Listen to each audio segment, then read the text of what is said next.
నీ బిడ్డ ఊరి మీద పడి అచ్చోసిన ఆంబోతుల కనబడ్డ ఆడపిల్లల్లా వెంటపడి వేధిస్తున్నాడయ్యా, ఆ రాక్షసుని అదుపులో పెట్టవయ్యా అని గ్రామస్తులందరూ కలిసి ఒక పెద్ద ఆయన అడిగారట వాళ్ళ అబ్బాయి అకృత్యాల గురించి.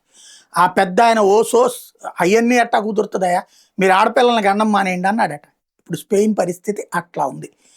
చొరబడుతున్నటువంటి వాళ్ళు మొరాకోల నుంచి వచ్చి చొరబడి ఇళ్ల మీద దాడులు చేస్తూ, మహిళల మీద అత్యాచారాలకి తెగబడుతూ, అలాగే అక్కడ ఉన్నటువంటి ఆస్తులు ధ్వంసం చేస్తుంటే వాళ్ళని తిప్పి పంపడం మానేసినటువంటి వామపక్ష భావజాలిక ప్రభుత్వం ఒక విచిత్రమైనటువంటి ప్రకటన చేసిందనమాట.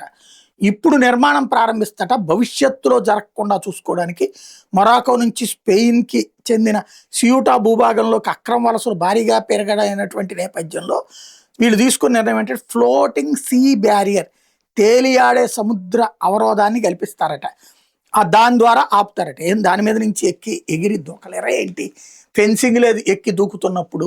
ఇలాంటి దిక్కుమాలిన దాంతో ప్రస్తుతానికి కాలక్షేపం చేస్తారు.